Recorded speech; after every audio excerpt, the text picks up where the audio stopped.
Hello everyone, this is Seema Nan. Today we will discuss energy level diagram of tetrahedral complexes in coordination compounds. Before starting to tetrahedral complexes, we will do a quick revision of yesterday's lecture. In previous lecture we have studied octahedral complexes, how कि energy level diagram कैसा होता है octahedral complexes में. तो last time हमने पढ़ा था कि जो ऑक्टाहेड्रल कॉम्प्लेक्सेस होते हैं उनमें जो लिगेंड का अप्रोच होता है वो अलोंग दी एक्सिस होता है.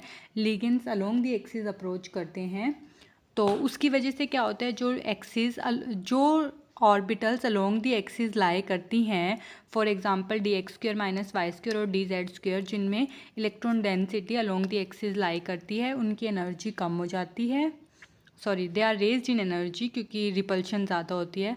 और जिन ऑर्बिटल्स में जो electronic density in between the axis lie करती है, dxy dyz dzx, क्योंकि जो लिगेंड का अप्रोच होता है वो अलोंग दी एक्सिस होता है, तो उनकी रिपल्शन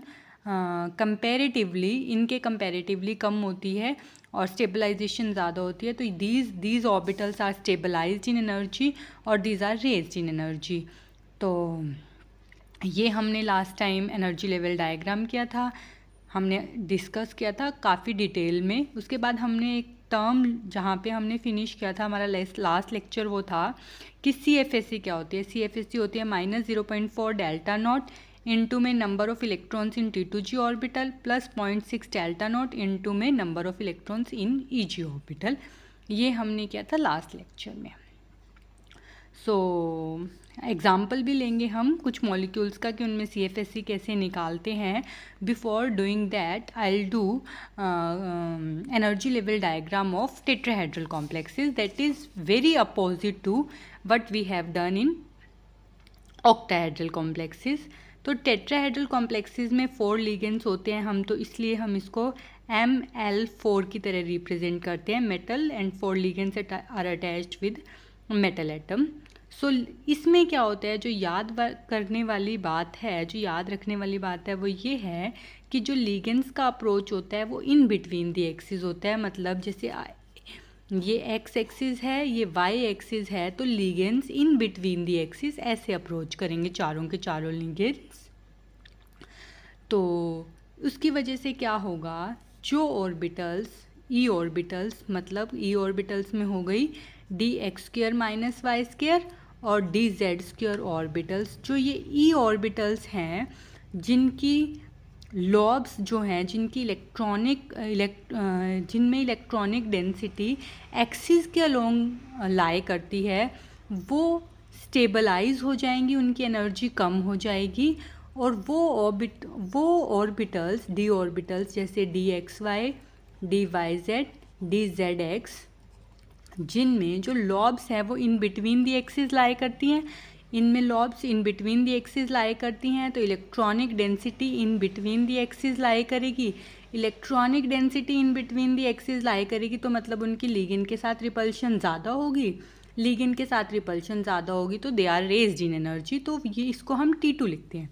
जैसे लास्ट लेक्चर में भी मैंने आप लोगों को बताया था, इसमें G नहीं आता है.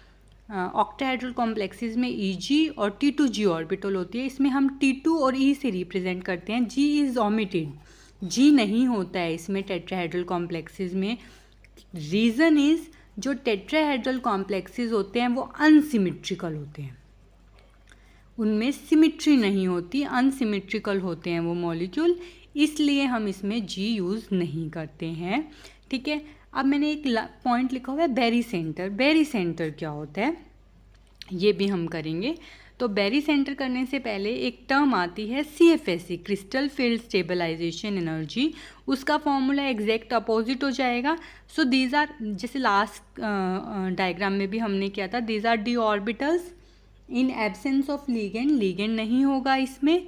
दीज आर डी ऑर्बिटल, ये रेज हो गई है एनर्जी में. These are d orbital in presence of symmetrical tetrahedral field of ligands, and these are orbitals when upon complexation when ligands are attached with metal atom, तब ये ऐसे split हो जाती है एनर्जी में, डिफरेंट एनर्जी में.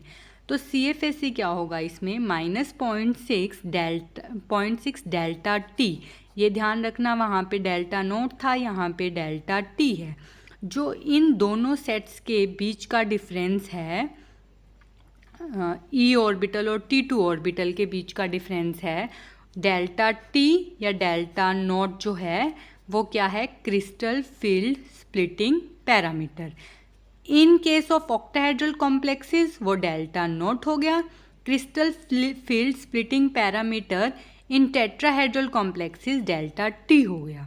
तो दो अलग अलग टर्म्स हैं, delta T crystal field splitting parameter की, दोनों जो दोनों सेट्स ऑफ ऑर्बिटल्स हैं उनके बीच का डिफरेंस दोनों में अलग अलग है। इसमें डेल्टा टी है, इसमें और ऑक्टाहेड्रल में डेल्टा नॉट होता है।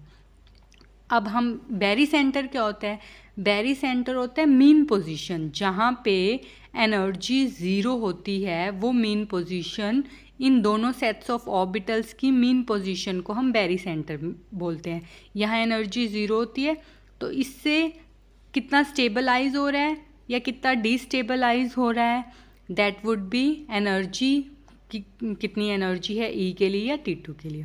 तो CFSE क्या होगी, crystal field stabilisation energy -0.6 delta T into में number of electrons in E orbital plus 0.4 delta T into में number of electrons in T2 orbital.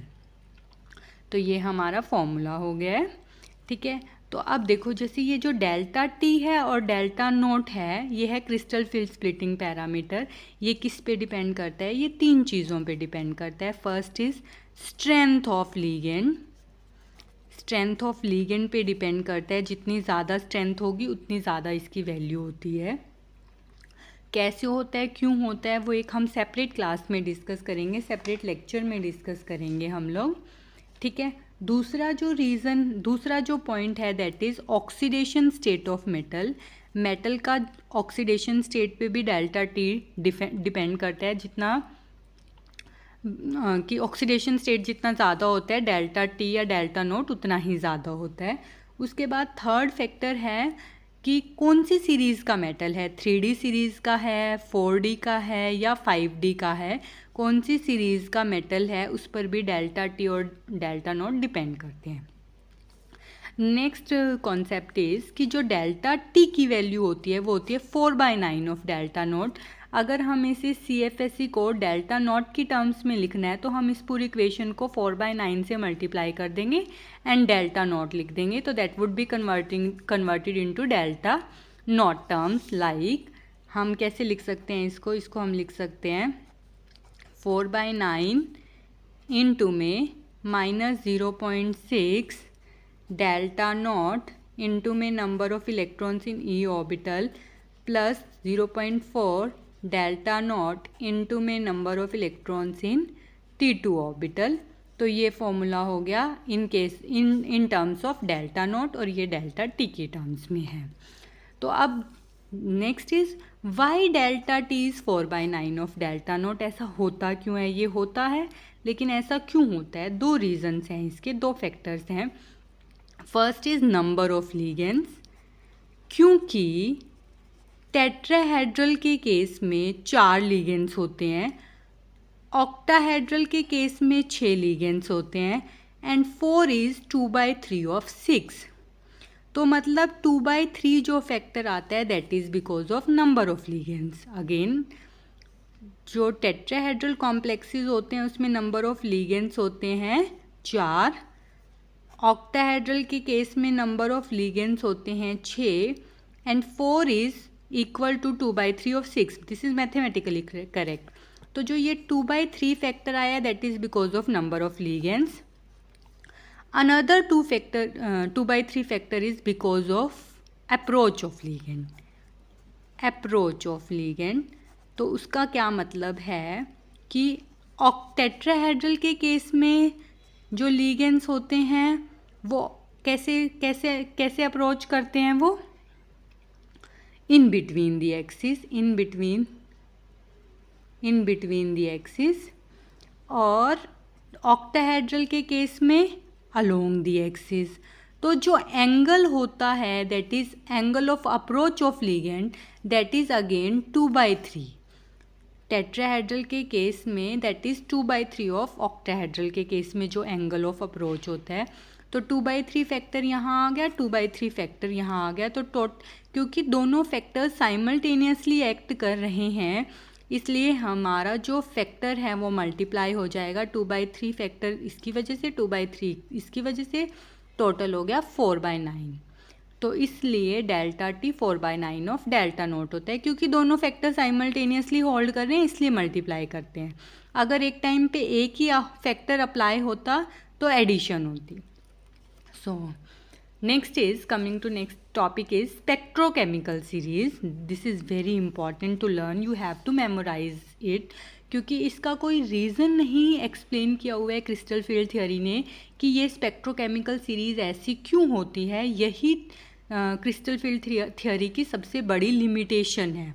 This is also the limitation of crystal field theory. अगर limitation पूछी जाए crystal field theory की तो limitation ये है कि स्पेक्ट्रोकेमिकल सीरीज़ तो बताती है ये, लेकिन वो स्पेक्ट्रोकेमिकल सीरीज़ वैसी क्यों होती है ये एक्सप्लेन नहीं करती है। फॉर एग्जांपल क्या होती है स्पेक्ट्रोकेमिकल सीरीज़, क्या लर्न करना है आपको?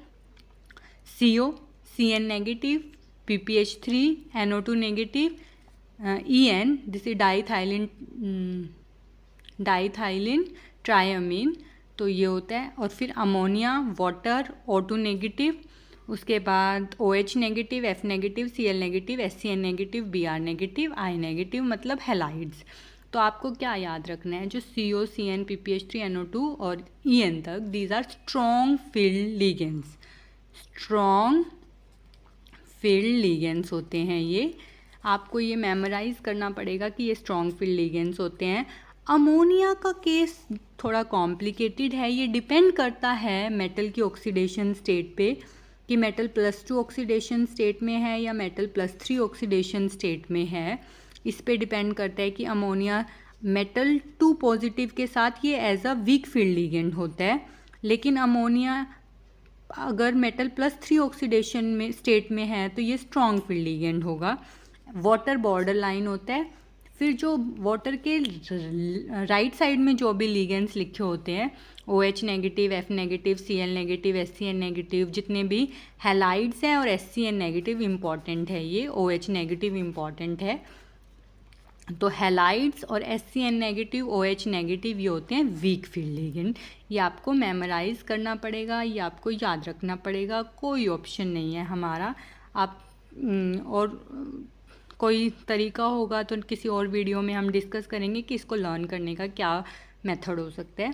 सो अभी के लिए आप लोगों को ये सब लर्न करना पड़ेगा। CO CN PPH3 NO2 EN strong field है।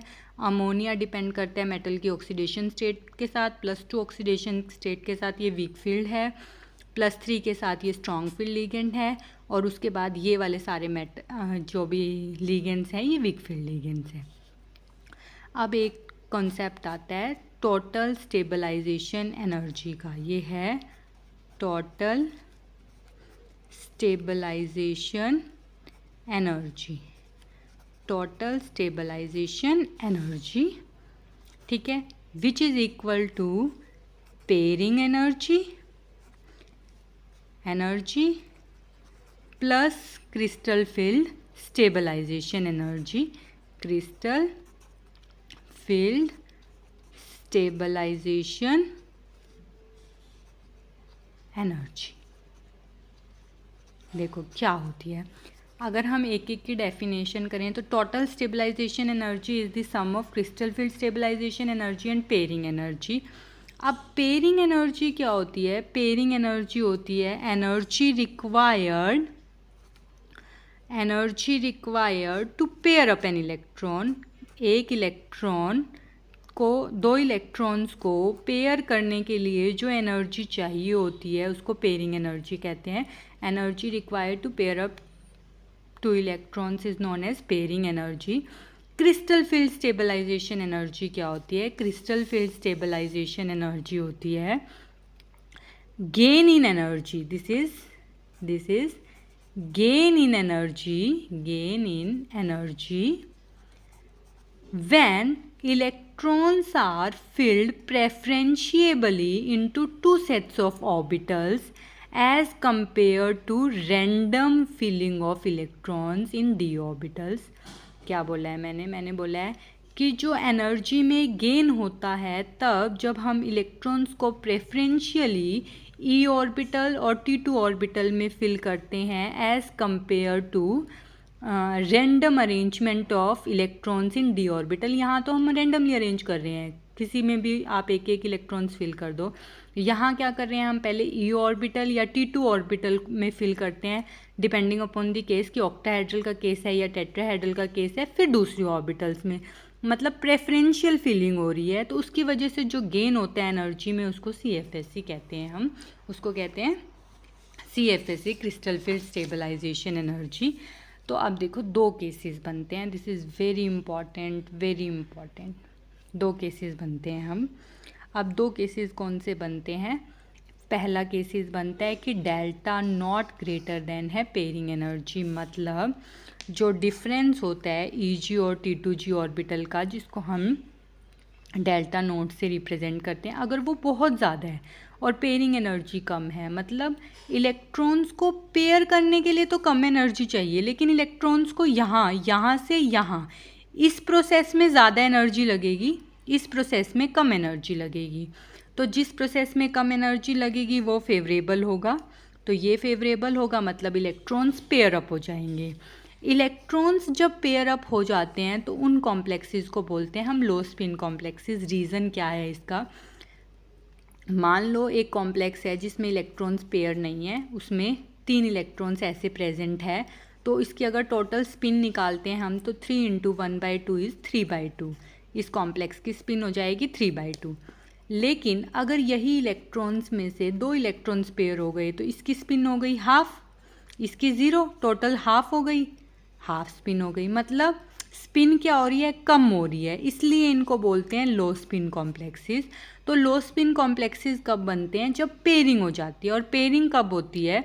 जब पेयरिंग एनर्जी तो कम होती है और इलेक्ट्रॉन को ऊपर ऑर्बिटल में पहुंचाने के लिए हमें ज़्यादा एनर्जी देनी पड़ती है. तो पेयरिंग प्रेफरेंशियल होती है, इसलिए इलेक्ट्रॉन्स पेयर अप हो जाते हैं, और जब इलेक्ट्रॉन्स पेयर अप हो जाते हैं तो उनका स्पिन लो हो जाता है. स्पिन लो हो जाता है तो उनको हम लो स्पिन कॉम्प्लेक्सेस बोलते हैं. इसका जस्ट अपोजिट है ये वाला केस, जिसमें हम कहते हैं कि जो पेयरिंग एनर्जी है वो बहुत ज़्यादा है. मतलब 2 इलेक्ट्रॉन्स को पेयर अप करने के लिए तो आपको ज़्यादा एनर्जी देनी पड़ेगी, और यहाँ से यहाँ पे लेके जाने के लिए आपको एनर्जी कम देनी पड़ेगी. तो ये प्रेफरेंशियल होगा, ये वाला होगा, ये होगा, मतलब इलेक्ट्रॉन्स पेयर अप नहीं हो रहे हैं. इलेक्ट्रॉन्स पेयर अप नहीं हो रहे हैं तो उनको हम बोलते हैं हाई स्पिन कॉम्प्लेक्सेस. तो दो केसेस हैं, लो स्पिन कॉम्प्लेक्सेस और हाई स्पिन कॉम्प्लेक्सेस. अब ये जो लो स्पिन कॉम्प्लेक्सेस बनते हैं, ये लो स्पिन कॉम्प्लेक्सेस बनते हैं विथ स्ट्रॉन्ग फील्ड लिगेंड. ये याद रखना आप लोग कि स्ट्रॉन्ग फील्ड लिगेंड्स जो होते हैं वो होते हैं जो इलेक्ट्रॉन्स को पेयर अप कर देते हैं, इसीलिए हम उन्हें स्ट्रॉन्ग फील्ड कहते हैं. उनके पास फील्ड बहुत स्ट्रॉन्ग होता है. स्ट्रॉन्ग फील्ड होता है तो ये वाला गैप बहुत ज़्यादा होता है. जितना ज़्यादा स्ट्रॉन्ग फील्ड लिगेंड होगा उतना ज़्यादा ये गैप होगा. जितना ज़्यादा ये गैप होगा उतना कम वो पेयरिंग एनर्जी से उतना ही ज़्यादा हो जाएगा. तो पेयरिंग उतनी ही प्रेफरेंशियल हो जाएगी और लो स्पिन कॉम्प्लेक्सेस बनेंगे. तो ये मेमोराइज करना है कि आपको कि स्ट्रॉन्ग फील्ड लिगेंड के साथ लो स्पिन कॉम्प्लेक्सेस बनते हैं और हाई स्पिन कॉम्प्लेक्सेस बनते हैं वीक फील्ड लिगेंड्स के साथ. ये आप याद रखना. हाई स्पिन कॉम्प्लेक्सेस और लो स्पिन कॉम्प्लेक्सेस किसके साथ बनते हैं और कौन कौन से होते हैं स्ट्रॉन्ग फील्ड लिगेंड और वीक फील्ड लिगेंड, ये आप लोगों को लर्न करना पड़ेगा. अब कुछ एग्जाम्पल ले लेते हैं हम और चेक करते हैं कि पेयरिंग एनर्जी कैसे निकालते हैं. तो सबसे पहले जैसे जो D1 कॉम्प्लेक्स है, D1 कॉम्प्लेक्स की कॉन्फ़िगरेशन होगी, ऑक्टाहेड्रल की बात कर रही हूँ मैं, ऑक्टाहेड्रल की बात कर रही हूँ. ऑक्टाहेड्रल कॉम्प्लेक्सेस में अगर D1 है तो उसकी इलेक्ट्रॉनिक कॉन्फ़िगरेशन हो जाएगी T2G1, D2 की T2G2, D3 की T2G3, D4 की 2 केसेस हो सकते हैं हम, क्योंकि अभी तक तो क्या था, 3 इलेक्ट्रॉन्स, 2 इलेक्ट्रॉन्स और 1 इलेक्ट्रॉन ऐसे फील हो रहा था. ठीक है. अब क्या होगा, 2 केसेस पॉसिबल हैं. एक तो लो स्पिन कॉम्प्लेक्सेस का, मतलब जैसे ये T2 ऑर्बिटल, ये E ऑर्बिटल, 1 2 3 और 4th यहाँ पे ही आ गया, पेयर हो गया. पेयर किस में होता है? लो स्पिन कॉम्प्लेक्सेस में। ठीक है, लो स्पिन कॉम्प्लेक्सेस में पेयर हो गया, तो इसको ऐसे लिखते हैं T24 Eg0 और ऐसे ड्रॉ करते हैं।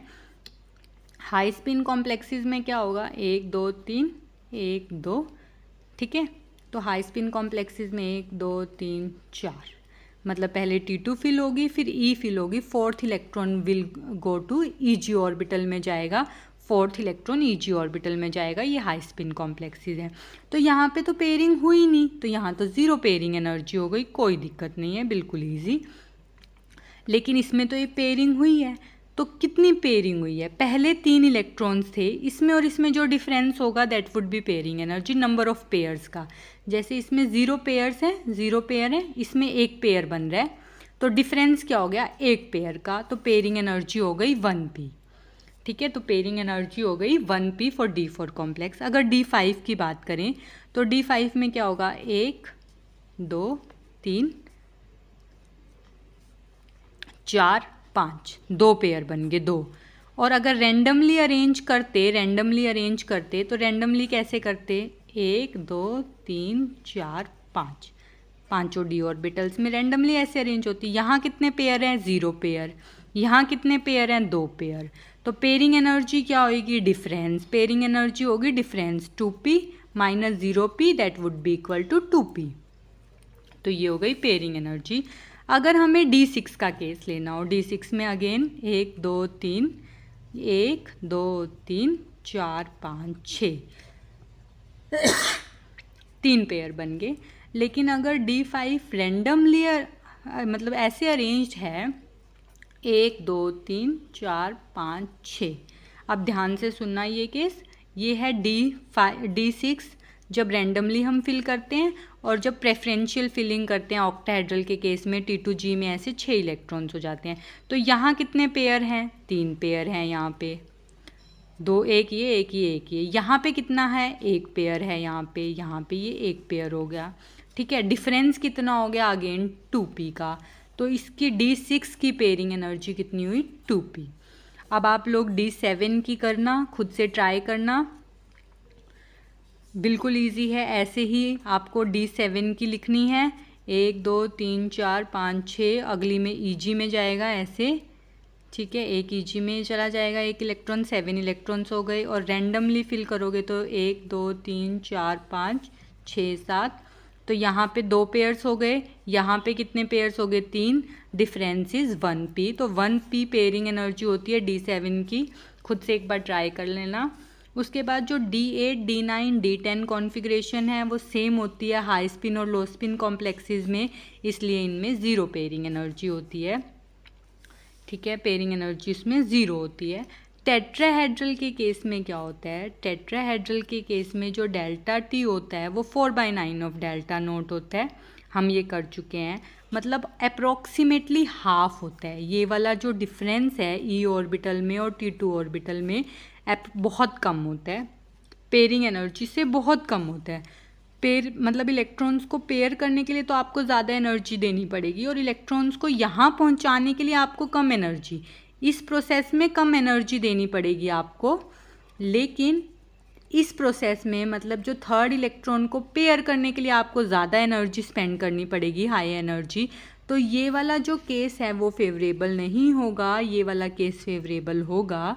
तो मतलब कि इसमें सारे के सारे जो कॉम्प्लेक्सेस होते हैं वो लो हाई स्पिन कॉम्प्लेक्सेस बनते हैं, क्योंकि उनमें कभी भी पेयरिंग नहीं होती, उनमें पेयरिंग एनर्जी 0 होती हैं। All the tetrahedral complexes are high spin complexes. Tetrahedral के केस में सारे के सारे कॉम्प्लेक्सेस हाई स्पिन कॉम्प्लेक्सेस होती है, उसमें कभी पेयरिंग नहीं होती है। ठीक है, अब हमें जो करना है वो नेक्स्ट क्लास में हम लोग डिस्कस करेंगे।